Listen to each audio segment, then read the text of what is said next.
화제의 뉴스를 골라 과학 기자의 시선으로 분석하는 과학 본색 시간입니다. 네, 오늘은 이성규 기자와 함께하겠습니다.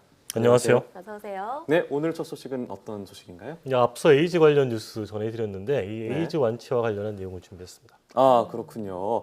사실 에이즈 하면 저는 최근에 영화 보헤미안 랩소디에서 재조명을 받고 있는 전설적인 보컬 프레디 머큐리요. 프레디 머큐리가 네. 생각이 납니다.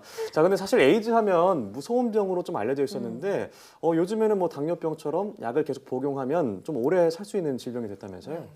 그러니까 이제 그 할리우드 배우 중에 락 허드슨이라고 있어요. 영화 네. 자이언트 등에 출연한 대표적인 꽃미남 배우인데 예. 이 락 허드슨이 1985년에 나는 에이즈에 걸렸다라는 사실 공개하고 나서 그해 숨졌어요. 그래요. 그리고 이제 매직 존슨이라고 농구 선수 있잖아요. 네. 네. 이 친구는 1991년에 에이즈 사실을 공개했는데 지금까지도 살아 있어요. 그러니까 이 허드슨하고 존슨의 운명을 가른 거는 네. 그 사이에 에이즈를 치료하는 약물이 개발됐다는 거죠. 아, 그렇군요. 그러니까 에이즈도 만성질환의 당뇨병처럼 지속해서 약만 잘 복용해주면은 살아가는 데는 별 지장이 없다 이렇게 볼 수 있는 것 같은데요. 근데 이 약이 어떤 원리를 작용하길래 그런 효과를 발휘하는 건가요? 그러니까 이제 바이러스라는 게 우리 몸에 침입하면은 인체 세포에 감염을 해서 이제 병을 일으키는 거거든요. 네. 예. 그래서 이 에이즈 바이러스 같은 경우에는 인체 세포 가운데에서 면역 세포에 특별히 침입을 해요. 네.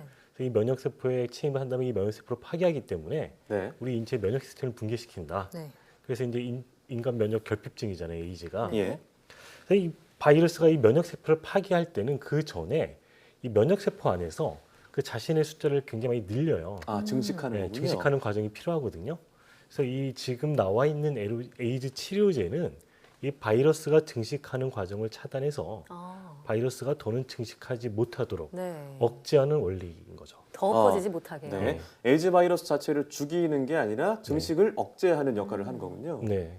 그런데 내가 에이즈 바이러스를 보유하고는 있지만은 이 바이러스가 내 몸 안에서 어떤 병을 일으키거나 예. 아니면 뭐 다른 사람한테 감염이 되거나 이런 정도의 수준은 아니라는 거죠. 네. 그래서 보통 이제 에이즈 바이러스는 한 서너 가지 약물을 같이 처방을 하거든요. 예. 이 바이러스가 굉장히 강력하기 때문에 한 가지 약물로는 얘를 어떻게 증식을 억제할 수가 없고 네. 이제 서로 다른 방식으로 작용하는 약물 세 가지를 한꺼번에 같이 복용을 해서 증식을 이렇게 강력하게 이렇게 짓누른다. 네. 예. 뭐 이렇게 억누른다. 볼 수가 있는 거죠. 네.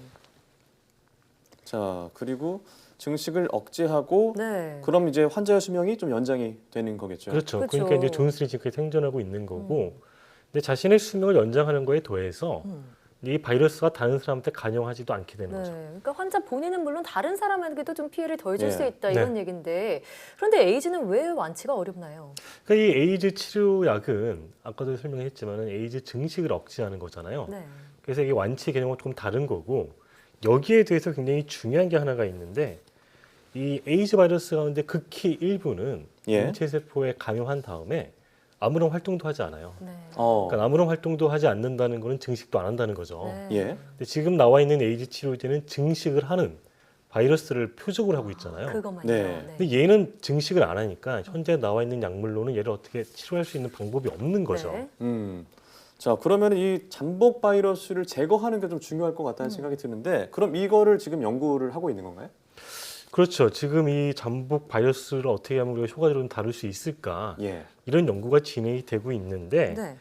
이 잠복 바이러스 자체를 죽이는 것은 아니고 이 잠복 바이러스를 가지고 있는 그 인간 세포를 없애는 전략이거든요. 예. 그러니까 이제 이걸 샥앤킬 전략이라고 부르는데 우선 잠복해 있는 바이러스를 이렇게 깨우는 거예요. 이렇게 샥 한번 때려가지고 네. 얘를 깨우면 자극시키는 거군요. 자극시키면 이제 우리 몸에 있는 면역 세포가 이걸 인식을 하게 되거든요. 네. 그러면 얘가 이제 그 잠복 세포를 가지고 있는 세포를 파괴해서 공격을 해서 아예 없애버리는 뭐 그런 전략인 거죠. 네. 최근 하버드 대학 연구팀이 이 원숭이 실험에서 이런 예. 전략을 써가지고 그 잠복 바이러스를 효과적으로 제어하는데 네. 성공했죠. 그럼 좀 이 샷앤킬 전략이 좀 하루빨리 상용화됐으면 좋겠는데요. 그러면 혹시 또 다른 잠복 에이즈 바이러스를 제거하는 그런 방법이 나왔나요? 그러니까 방금 설명한 거는 이제 샥앤킬, 잠자고 있는 애를 깨우는 전략이고 이와 반대되는 개념으로 그냥 잠자고 있는 애를 계속 영원히 잠재우는 그런 접근의 연구도 진행이 되고 있고요. 자극시키지 않고요. 네. 또 다른 방법은 이 유전자 가위를 이용을 해서 이 바이러스 자체가 에이즈 바이러스 자체가 아예 인간 세포에 침입하지 못하도록 네. 하는 그런 연구도 진행이 되고 있어요. 설명 한번 들어보시겠습니다. And the final approach is using gene therapy or gene scissors, which are designed to either cut out and remove the virus itself or to remove the receptor that the virus needs to enter a cell. So effectively, the gene therapy would make cells resistant to HIV.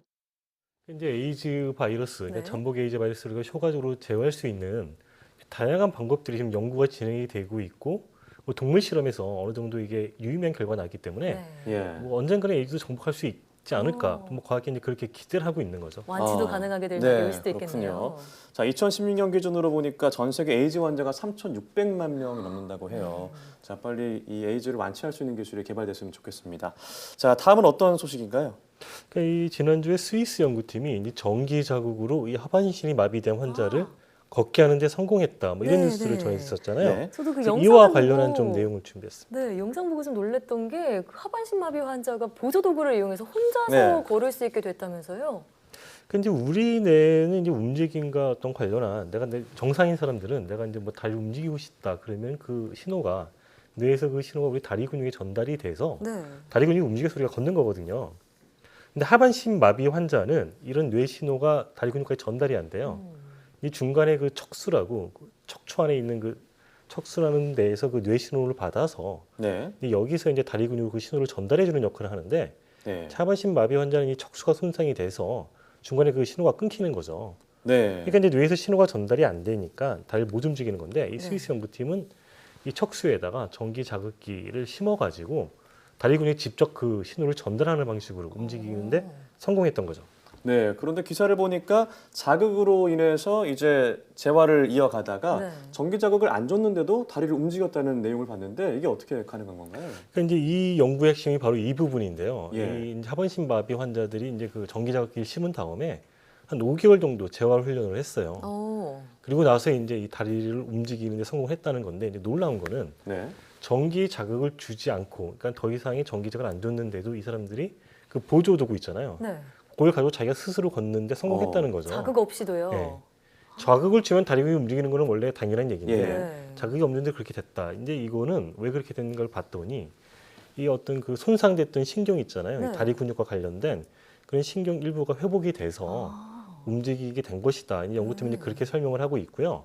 이전 연구에서도 이렇게 전기 자극을 줘서 하반신 마비 환자들을 걷게 한 연구는 굉장히 많았어요. 네.